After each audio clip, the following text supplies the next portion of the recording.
लक्ष्मण रेखा किसका अवतार थी? प्रिय दर्शकों, आखिर कौन थी लक्ष्मण रेखा? वह किसका अवतार थी जिसे रावण जैसे महाशक्तिशाली योद्धा तक नहीं लांग पाया था? आज हम रामायण के उस छुपे रहस्य को उजागर करने वाले हैं, जिसे जानना आप सभी के लिए आवश्यक है, ताकि आप भी लक्ष्मण रेखा का महत्व समझ सके। यह केवल एक कहानी नहीं, बल्कि धर्म, मर्यादा और नारी सम्मान का प्रतीक है। क्या आपने कभी सोचा है कि वह कौन सी शक्ति थी जिसने रावण जैसे महाबली, महापंडित और स्वर्ग विजेता योद्धा को एक साधारण रेखा के आगे नतमस्तक कर दिया? जब रावण माता सीता का हरण करने आया था और उसने लक्ष्मण रेखा पर कदम रखने की कोशिश की, तभी उसके पैर में शक्ति की ज्वालामुखी भड़क उठी। यह रेखा न तो कोई अभेद्य किला थी, न कोई सशस्त्र सेना, न ही कोई महान अस्त्र शस्त्र, फिर भी उसने रावण को थर थर कांपने पर मजबूर कर दिया। आखिर यह रेखा थी क्या? क्या यह केवल मिट्टी पर खींची गई एक लकीर थी, या फिर यह एक अलौकिक शक्ति थी जो नारी की पवित्रता और धर्म की रक्षा के लिए स्वयं सृष्टि द्वारा रचित थी? दोस्तों, यह लक्ष्मण रेखा कोई साधारण रेखा नहीं थी, बल्कि सनातन धर्म की वह दीवार थी जो नारी के सम्मान की रक्षा के लिए खींची गई थी। यह वह कवच थी जो न केवल माता सीता की रक्षा कर रही थी, बल्कि समस्त नारियों के आत्मसम्मान और पवित्रता को सुरक्षित रखने का प्रतीक थी। इसे खींचने वाले स्वयं लक्ष्मण थे, जो भक्ति, तप और श्री राम के प्रति अटूट निष्ठा का प्रतीक थे। लेकिन प्रश्न यह है कि क्या यह रेखा केवल उनके हाथों से खींची गई थी, या इनमें कोई दैवी शक्ति निहित थी? आज हम इस रहस्यमयी कथा को गहराई से समझेंगे और जानेंगे कि लक्ष्मण रेखा किस शक्ति का अवतार थी, तथा क्यों रावण, जो वेदों का ज्ञाता, शिव का परम भक्त और ब्रह्मा से वरदान प्राप्त महायोद्धा था, इस रेखा को पार नहीं कर सका। यह कथा केवल एक कहानी नहीं, बल्कि एक संदेश और चेतावनी है कि जो रेखा धर्म और मर्यादा के लिए खींची जाती है, उसे कोई नहीं लांघ सकता। इसके साथ ही माता सीता की उन अमूल्य शिक्षाओं को भी जानेंगे जो उन्होंने अपने जीवन के माध्यम से पूरी मानव जाति को दी। ये शिक्षाएं केवल नारियों के लिए नहीं, बल्कि पूरे समाज के लिए एक आध्यात्मिक दीपक है। तो आइए इस रहस्यमयी कथा के माध्यम से हम इस पवित्र प्रसंग को समझते हैं। और याद रखें, रामायण में स्पष्ट कहा गया है कि कथा हो या सीख, अगर उसे बीच में छोड़ दिया जाए तो वह पाप की श्रेणी में आता है। इसलिए आपसे निवेदन है कि इस कथा को अंत तक अवश्य सुने। प्रिय दर्शकों, किसी गांव में एक ग्वाला अपनी बीवी और बच्चों के साथ रहता था। उसके एक बेटा और एक बेटी थी। वो ग्वाला था, इसलिए उसके पास बहुत सी गायें और बछड़े थे। वो गायों को चराने जाता था और उनके दूध, दही, घी बेचकर अपने परिवार का पालन पोषण करता था। जितना वह कमाता था, उसकी पत्नी उसी में संतुष्ट थी और अपने बच्चों को पाल रही थी। एक दिन उसकी पत्नी बहुत बीमार हो गई और उसकी मृत्यु हो गई। अब गवाले के ऊपर अपने दोनों बच्चों की जिम्मेदारी आ गई। कहते हैं कि अगर पिता मर जाए तो माँ अपने बच्चों को सही तरीके से पाल लेती है, लेकिन एक पिता ऐसा नहीं कर पाता। उस गवाले को भी बहुत परेशानी हो रही थी। वो गाय चराने जाता तो अपने बच्चों के लिए भोजन तैयार नहीं कर पाता। बच्चे अभी छोटे थे। बेटी 11 साल की थी और बेटा 8 साल का। कुछ समय ऐसे ही बीत गया। फिर गवाले ने बच्चे के पालन पोषण के लिए दूसरी शादी कर ली। गवाले की दूसरी पत्नी घर आ गई। वो गवाले के बच्चों को बिल्कुल भी पसंद नहीं करती थी। गवाला भी अपनी दूसरी पत्नी के साथ खुश रहने लगा और सारी बात मानने लगा। धीरे धीरे समय बीतता गया और बच्चे बड़े हो गए। लड़का 12 साल का हो गया। उसकी सौतेली माँ लड़के को बिल्कुल भी पसंद नहीं करती थी। एक दिन उसने अपने पति से कहा, आप गाय बछड़ों को चराने जाते हो। अब लड़का बड़ा हो गया है, अब से गाय बछड़े चराने यह लड़का जाएगा। बेचारा लड़का रोज सुबह जंगल में गाय बछड़े चराने जाता और शाम को वापस आता। इधर लड़की भी बड़ी हो गई थी। वो घर का सारा काम करती और खाना बनाती, अपने भाई को अपने हाथों से खाना खिलाती। वो लड़की भगवान भोलेनाथ की परम भक्त थी। वो हर रोज भगवान भोलेनाथ की पूजा पाठ करती। दोनों भाई बहन एक दूसरे को बहुत प्यार करते थे। वे आपस में बातें करते, पता नहीं हमारे पिताजी को क्या हो गया है, वो हम पर बिल्कुल भी ध्यान नहीं देते। जब से हमारी माँ की मृत्यु हुई है, हमारे कितने कष्ट भरे दिन आ गए हैं। तब बहन अपने भाई को समझाती, तुम बिल्कुल भी चिंता मत करो, तुम्हारी बड़ी बहन है ना। यह कहकर वो अपने भाई को ढांढस बंधाती है। फिर भाई कहता है, दीदी मुझे माँ की बहुत याद आती है। अगर आज हमारी माँ होती तो हमें कितने प्यार से खाना खिलाती। दोनों भाई बहन अपनी माँ को याद करके रोने लगे। ऐसे ही दिन बीत रहे थे। एक दिन लड़का गाय चराने जंगल में गया।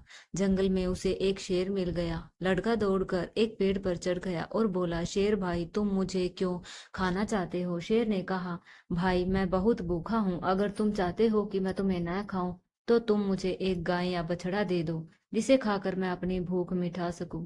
लड़के ने कहा, भाई मैं अपनी बहन का इकलौता सहारा हूँ, मेरी बहन तो रो रो कर मर जाएगी। मेरे पिता और सौतेली माँ है जो हम दोनों पर बहुत अत्याचार करती है। मैं अपनी बहन की उम्मीद नहीं तोड़ सकता।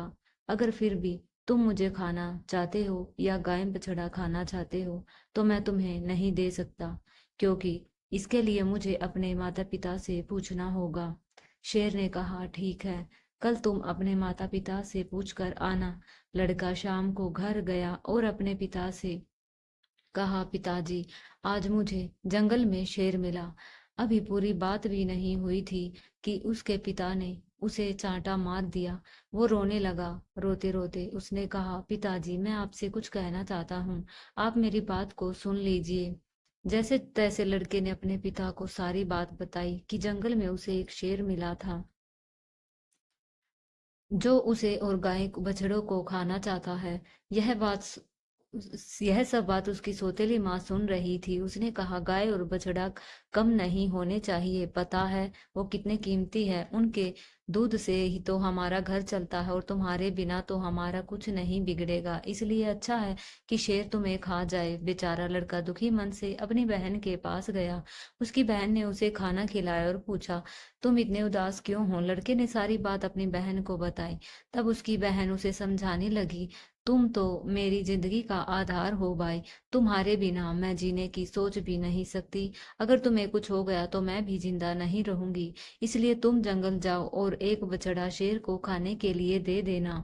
अगर गाय जिंदा रहेगी तो दूसरा बछड़ा फिर आ जाएगा। उसके पिता ने भी यही कहा था, शेर तुझे खा जाएगा तो पुत्र तो और भी हो जाएंगे। लेकिन सारी यह बातें बहन ने सुन ली थी। भाई ने कहा, ठीक है। अगले दिन वो फिर जंगल गया। शेर उसका इंतजार कर रहा था। शेर ने कहा, कहो तुम अपने माता पिता से आज्ञा लेकर आए हो, मैं तुम्हें खा लूं। लड़के ने सारी बात शेर को बताई और कहा, मेरी बहन ने कहा है कि तुम एक बछड़े को खा लो। शेर बछड़े को लेकर अपनी गुफा की ओर चल दिया। लड़का खुशी खुशी गायें चराने लगा और शाम को घर आ गया। उसके माता पिता ने गाय बछड़ों की गिनती की तो एक बछड़ा कम था। वे समझ गए कि लड़का वो बछड़ा शेर को दे आया। इस बात पर दोनों बहुत गुस्सा हो गए और उसे मारने लगे। उसके पिता ने उसे डंडे से इतना मारा कि वो बेहोश होकर गिर पड़ा। उसकी बहन यह सब देख रही थी। उसे बहुत बुरा लग रहा था, लेकिन वो कर भी क्या सकती थी। जब उसके माता पिता चले गए तब बहन अपने भाई को उठाकर कमरे में ले गई और उस पर पानी के छींटे मारे। जब वो होश में आया तो उसे पानी पिलाया और खाना खिलाया। दोनों भाई बहन बहुत देर तक रोते रहे। फिर बहन ने कहा, भाई अब तुम्हारा यहाँ रहना खतरे से खाली नहीं है। मेरे पास माँ की यह निशानी, यह अंगूठी है। तुम यह अंगूठी पहन लो और यह घर छोड़कर चले जाओ। अगर तुम जीवित रहोगे तो मुझे आशा रहेगी कि हम कभी न कभी जरूर मिल जाएंगे। भाई को बहन की सारी बात समझ में आ रही थी। उसने कहा, बहन तुम ठीक कह रही हो, लेकिन मैं तुम्हें यहाँ अकेला छोड़कर कैसे चला जाऊं? सौतेली माँ तुम पर भी तो अत्याचार करती है, सारा काम करवाती है, मारती पीटती है। बहन ने कहा, भाई अगर तुम ठीक रहोगे तो मैं सब सह लूंगी, लेकिन तुम यहाँ से चले जाओ। भाई अपनी बहन की बात मान लेता है। उसने एक धागा उठाया और अपनी बहन की कलाई में बांध दिया। यह मेरी निशानी है, जब भी हम मिलेंगे तो इसे देखकर एक दूसरे को पहचान लेंगे। तुम यह धागा टूटने मत देना। बहन ने कहा, ठीक है। जब दोनों भाई बहन बातें कर रहे थे, उनकी सौतेली माँ सब बातें सुन रही थी। वो मन में सोचने लगी, अच्छा यह बात है, इन्हें अभी मजा चखाती हूँ। जब लड़का और लड़की सो गए तो सौतेली माँ ने अपने पति से कहा, मुझे तो इस लड़के का मांस खाना है। पति ने कहा, ठीक है, तो मैं अभी इसका मांस लेकर आता हूँ। बाप इतना निर्दयी और कठोर हृदय का हो गया कि उसने अपने बेटे को उठाया और बाहर ले गया और कुल्हाड़ी से उसके छोटे छोटे टुकड़े कर दिए। फिर टुकड़े लेकर अपनी पत्नी के पास आया और कहा, यह लो, खा लो। उसकी पत्नी ने उन टुकड़ों की सब्जी बनाई और खाना तैयार किया। उसने एक थाली अपने लिए और एक अपने पति के लिए लगाई। तभी उसके मन में विचार आया, भाई बहन का बहुत गहरा प्यार है, तो बहन को भी उसके भाई का मांस जरूर खिलाना चाहिए। उसने बहन को बुलाया और उसके लिए भी एक थाली लगाई, खाओ। उसने कहा। लड़की सोचने लगी, इतने प्यार से तो माँ ने कभी खाना नहीं दिया, जरूर कोई बात है। जब वो खाने लगी तो उसने देखा कि थाले में वही उंगली थी जिसमें अंगूठी थी। वो तुरंत समझ गई, वो सुबह अपने भाई को खोज रही थी, लेकिन वो कहीं नहीं दिखाई दिया। उसका शक यकीन में बदल गया। वो अंगूठी देखकर हैरान हो गई और अंदर जाकर जोर जोर से रोने लगी। वो भगवान भोलेनाथ से कहने लगी, हे भगवान, यह क्या हुआ? इन्होंने मेरे भाई को मार डाला, अब मैं अकेली रह गई। वो रोए जा रही थी। तभी उसे बड़ों की बात याद आई कि किसी इंसान की मुक्ति तब तक नहीं होती जब तक उसकी अस्थियां नदी में विसर्जित नहीं होती। उसने सोचा, मेरे भाई की भी तो मुक्ति नहीं होगी, यह लोग तो उसे मार कर खा गए। उसने वह उंगली उठाई और चलते चलते नदी के किनारे पहुंच गई। वो उंगली को अपने हाथों में लेकर जोर जोर से रोने लगी। वो भगवान को याद कर रही थी, क्योंकि वह बहुत धार्मिक थी। वो रोज भगवान भोलेनाथ की पूजा पाठ करती थी, सोमवार का व्रत रखती थी और हमेशा भगवान से यही प्रार्थना करती थी, हे भगवान, मेरे भाई की रक्षा करना। उस दिन भी वो रोते रोते कह रही थी, हे भगवान, मेरे इस संसार में कोई नहीं है। एक भाई था, उसे भी तुमने ले लिया, माँ को तो पहले ही छीन लिया था। अब मैं किसके लिए जीवित रहूंगी? मैं भी इसी नदी में कूद कर अपनी जान दे दूंगी। फिर उसने वह उंगली नदी में डाली और भगवान से प्रार्थना की, हे भगवान, मेरे भाई को मुक्ति देना। वो जहाँ कहीं भी है, उसकी आत्मा को शांति मिले। जब वह नदी में कूदने वाली थी तो उसने देखा कि जो उंगली नदी में डाली थी वो तोता बनकर उड़ गई और नदी के पास एक पेड़ पर जाकर बैठ गई। तोते ने कहा, बहन, तुम क्यों दुखी होती हो? मैं तेरा भाई हूँ। तुमने बहुत अच्छा किया जो तुमने यह उंगली नदी में डाल दी, इससे मेरी मुक्ति हो गई और मुझे तोते का जन्म मिल गया।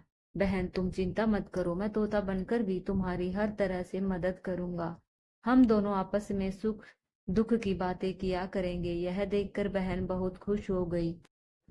चलो, मेरा भाई साथ तो है, किसी भी रूप में सही। फिर बहन घर वापस आ गई। सौतेली माँ उसे सारा काम करवाती और बहुत खुश होती थी कि इसके भाई से तो पीछा छूटा। लेकिन लड़की जल्दी से अपना काम पूरा करती और बाग बगीचे में जाती। वहां उसका भाई उसका इंतजार करता रहता था। दोनों भाई बहन खूब बातें करते। भाई अपनी बहन को अच्छे अच्छे फल खिलाता। सावन का महीना चल रहा था। लड़की सावन में पूजा पाठ करती, सोमवार का व्रत रखती और पूजा पाठ के बहाने बगीचे में जाती। भाई ने बहन से कहा, बहन, तुम चिंता मत करना। यदि माँ पिताजी तुम्हें यहाँ न आने दे तो मैं घर के बाहर किसी डाल पर बैठ जाऊंगा। बहन बहुत खुश थी। वो मन से खुश रहने लगी। रक्षाबंधन का त्योहार आने वाला था। भाई ने सोचा, मुझे अपनी बहन के लिए कुछ करना चाहिए। यह उन निर्दयी लोगों के साथ रहती है जिन्होंने मेरा साथ ऐसा किया। कहीं मेरी बहन के साथ भी ऐसा न कर दे। मुझे उनसे बदला लेना होगा। उसने भगवान से प्रार्थना की, हे भगवान, मेरी बहन की रक्षा करना। फिर वो एक लोहार के पास पहुंचा। तोते ने लोहार से कहा, पिता ने मारा, माँ ने मरवाया, बहन सरासर रोई थी, मैं हरियाल तोता बन उड़ाया। लोहार ने कहा, तुम क्या कह रहे हो? मेरी तो कुछ समझ में नहीं आया। तोता ने फिर वही दोहराया। लोहार को उसकी बातें सुनने का मन हुआ। उसने कहा, तुम मुझे खुलकर बताओ, तुम क्या कहना चाहते हो? तोते ने सारी बात लोहार को बताई। लोहार उसकी कहानी सुनकर बोला, तुम्हारी कहानी तो बहुत दुख भरी है। यह सुनकर मुझे रोना आ रहा है। बताओ, तुम मुझसे क्या चाहते हो? अगर तुम चाहो तो मैं तुम्हारे लिए अपनी जान भी दे सकता हूँ। तोते ने कहा, मुझे कुछ नहीं चाहिए, बस तुम मेरे लिए एक ऐसी कटार बना दो जो तलवार से भी तेज हो। लोहार ने कहा, ठीक है भाई। लोहार ने तोते के लिए कटार बनाई। कटार बनने के बाद तोते ने कहा, इस कटार को मेरे पंखों में छिपा दो। लोहार ने कटार को तोते के पंखों में छिपा दिया।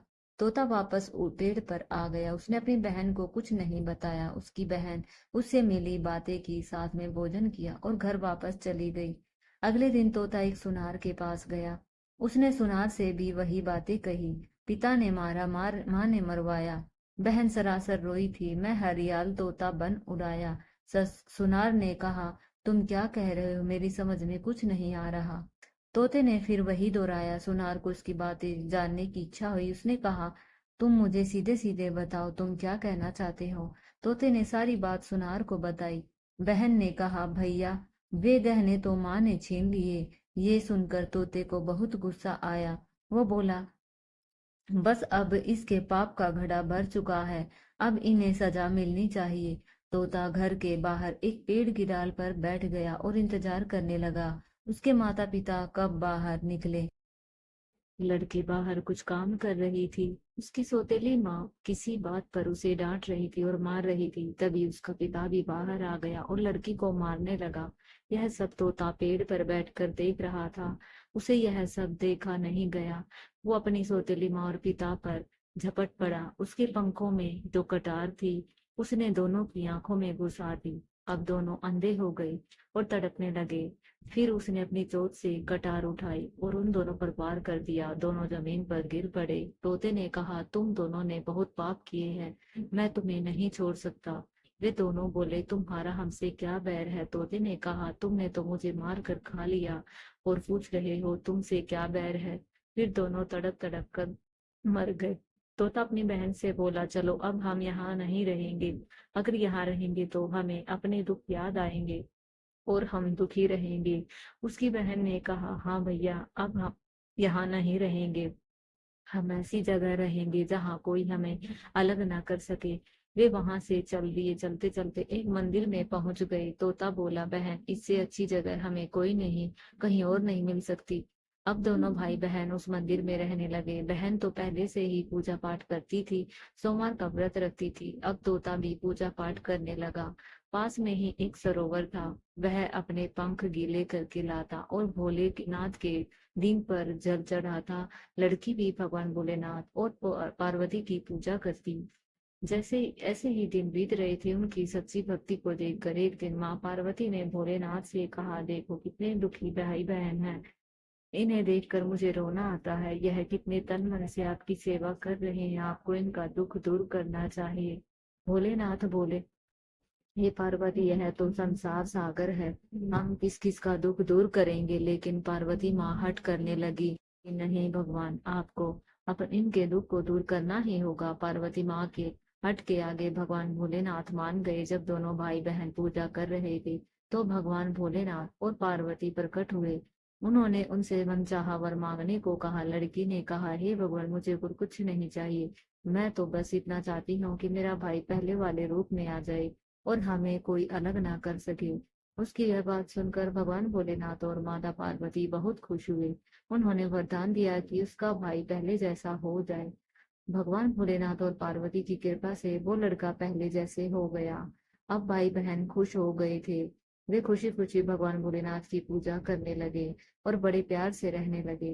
प्रिय दर्शकों, कथा अभी यहीं समाप्त नहीं हुई है।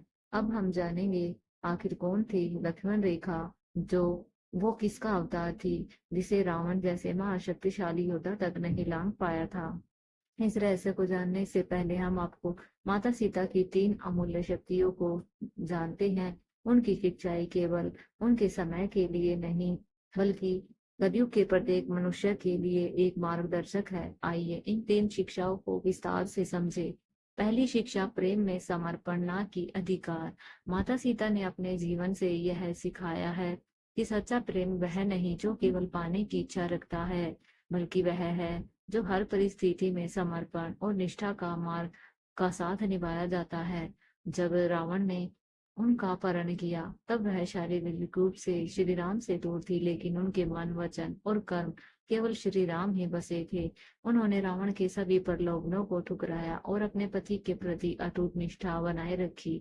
यह शिक्षा हमें बताती है कि प्रेम तब तक सार्थक होता है जब तक वह स्वार्थ और इच्छाओं से ऊपर उठकर समर्पण की ओर बढ़ता है। इसी तरह कहानी में गवाली की बेटी अपने भाई के प्रति गहरा प्रेम और समर्पण दिखाती है। जब सौतेली माँ और पिता द्वारा भाई को प्रताड़ित किया जाता है और एक शेर उसकी जान लेने की धमकी देता है, तब भी वह अपने भाई की रक्षा के लिए तत्पर रहती है। वह बछड़ा देने का सुझाव देती है ताकि बहन भाई की जान बच सके, और उसकी मृत्यु के बाद उसकी अंगूठी को नदी में विसर्जित करती है, जिससे उसकी आत्मा को मुक्ति मिले। यह बेटी का प्रेम निस्वार्थ और समर्पित है, जो माता सीता के प्रेम की तरह ही अधिकार की भावना से मुक्त है।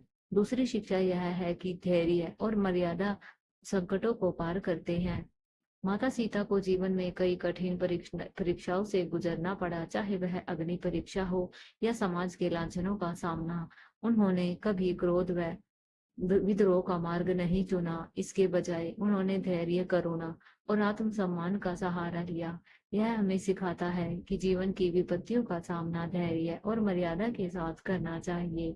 इसी प्रकार ग्वाली की बेटी ने सौतेली माँ की क्रूरता और भाई की मृत्यु जैसे भयानक संकटों का सामना किया, फिर भी धैर्य बनाए रखा। वह अत्याचार सहकर भी घर का काम करती रही, भगवान भोलेनाथ की भक्ति में लीन रही। भाई की मृत्यु के बाद भी उसने हार नहीं मानी और उसकी अंगूठी को नदी में विसर्जित कर आत्मा की मुक्ति के लिए प्रयास किया। उसका यही धैर्य और मर्यादा अंततः उस भाई के साथ पुनर्मिलन और मुक्ति दिलाता है। तीसरी शिक्षा यह है कि निष्ठा ही नारी को दैवी बनाती है। माता सीता ने सिद्ध किया कि नारी की सच्ची शक्ति उसकी निष्ठा में निहित है। जब वह अपने धर्म, प्रेम और संकल्प के प्रति अडिग रहती है, तो वह केवल एक गृहिणी नहीं बल्कि सृष्टि की आदर्श बन जाती है। उनकी निष्ठा से उन्हें स्त्रीत्व का प्रतीक बना दिया, चाहे वह पिंगला हो या माता सीता। एक नारी जब अपने धर्म और प्रेम के प्रति समर्पित रहती है, तो वह संपूर्ण ब्रह्मांड में धर्म की नींव को स्थिर करती है। इसी प्रकार ग्वाली की बेटी भगवान भोलेनाथ के प्रति अपनी भक्ति और भाई के प्रति निष्ठा में अडिग रही। वह प्रतिदिन पूजा पाठ करती, सोमवार का व्रत रखती और भाई की मृत्यु के बाद भी उसकी स्मृति और आत्मा की मुक्ति के लिए कार्य करती रही। उसकी यह निष्ठा अंततः भगवान भोलेनाथ और माता पार्वती की कृपा को आकर्षित करती है, जिससे उसका भाई पुनर्जन्म पाता है और दोनों का जीवन सुखमय हो जाता है। उसकी भक्ति और भाई के प्रति निष्ठा उसे एक आदर्श नारी बना देती है। प्रिय दर्शकों, यदि हम इन तीन शिक्षाओं को अपने जीवन में उतार ले, तो न केवल हमारा परिवार बल्कि समस्त समाज एक आदर्श राम राज्य का स्वरूप ले सकता है। लेकिन यह कथा यहीं समाप्त नहीं होती, क्योंकि अब हम उस रहस्य की ओर बढ़ते हैं जो इस कथा का मूल है, लक्ष्मण रेखा। आखिर यह लक्ष्मण रेखा थी क्या? क्यों रावण इसे लांघने में असमर्थ रहा? प्रिय दर्शकों, लक्ष्मण रेखा का नाम सुनते ही हमारे मन में एक साधारण लकीर का चित्र उभरता है, लेकिन यह कोई साधारण रेखा नहीं थी, बल्कि वह मर्यादा थी जो धर्म और नारी सम्मान की रक्षा के लिए खींची गई थी। यह एक ऐसा कवच था जो केवल माता सीता को सुरक्षित रखने के लिए नहीं, बल्कि समस्त नारियों के सम्मान का प्रतीक था। पौराणिक कथाओं के अनुसार जब श्री राम और माता सीता वनवास में थे, तब एक दिन रावण ने छल से सोने के हिरण का रूप धारण किया। माता सीता ने उस हिरण को देखकर श्री राम से उसे पकड़ने का आग्रह किया। श्री राम अपनी पत्नी की इच्छा पूरी करने के लिए हिरण के पीछे चले गए और लक्ष्मण को माता सीता की रक्षा का दायित्व दिया। जब श्री राम लंबे समय तक नहीं लौटे, तो माता सीता व्याकुल हो उठी और लक्ष्मण को उनकी खोज में जाने का आग्रह किया। लक्ष्मण ने उन्हें समझाया कि यह रावण का छल हो सकता है, लेकिन माता सीता के कठोर वचनों से आहत होकर लक्ष्मण को जाना पड़ा। जाने से पहले उन्होंने कुटिया के चारों ओर एक रेखा खींची, जो केवल मिट्टी की लकीर नहीं थी, बल्कि लक्ष्मण के तप, मंत्र बल और श्री राम के प्रति अटूट भक्ति से उत्पन्न हुई एक दिव्य शक्ति थी। कुछ विद्वानों का मानना है कि इस रेखा में अग्नि का आह्वान किया गया था, जो किसी भी अधर्मी या अपवित्र जीव को भस्म कर सकता था। यही कारण था जब रावण साधु के वेश में आया, तो वह इस रेखा को पार नहीं कर सका और बाहर से ही भिक्षा मांगने लगा। भारतीय संस्कृति में अतिथि को देवता माना जाता है, और माता सीता को यह ज्ञात नहीं था कि वह साधु वास्तव में रावण है। अतिथि में सत्कार और करुणा के भाव से प्रेरित होकर उन्होंने स्वयं रेखा पार की और रावण को भिक्षा देने बाहर आई। जैसे ही उन्होंने रेखा पार की, रावण की शक्तियां सक्रिय हो गई, क्योंकि यह रेखा केवल बाहर से आने वाले अधर्म को रोकने के लिए थी, न कि भीतर से बाहर जाने वालों को। इस रेखा में ऐसी अदृश्य शक्ति थी कि रावण जैसा महाबली, वेदों का ज्ञाता, शिव का भक्त और ब्रह्मा से वरदान प्राप्त योद्धा भी इसे पार नहीं कर सका। कई शास्त्रों में इसे स्वयं आदि शक्ति दुर्गा का रूप माना गया है, जो नारी की शक्ति के लिए रचा गया था। रावण का अभिमान ही उसकी सबसे बड़ी कमजोरी थी, और यह रेखा धर्म, विनम्रता और मर्यादा का प्रतीक थी, जिसे कोई भी अधर्मी या अहंकारी पार नहीं कर सकता। यह कथा हमें सिखाती है कि जब तक हम मर्यादा और धर्म के दायरे में रहते हैं, कोई भी रावण हमें हानि नहीं पहुंचा सकता। लेकिन जब हम स्वयं इस रेखा को लांघते हैं, चाहे लोभ, मोह या विवशता के कारण, तब अधर्म को अवसर मिलता है। माता सीता ने यह रेखा करुणा और अतिथि धर्म के कारण पार की, लेकिन यह उनके लिए संकट का कारण बन गया, जिससे हमें यह शिक्षा मिलती है कि धर्म और मर्यादा का पालन करते समय सतर्कता भी आवश्यक है। लक्ष्मण रेखा केवल एक कथा का हिस्सा नहीं, बल्कि आज भी हर नारी के अंतःकरण, हर गृहस्थ जीवन और हर समाज में खींची जाने वाली चेतना की सीमा है, जो हमें धर्म और मर्यादा में रहने की प्रेरणा देती है।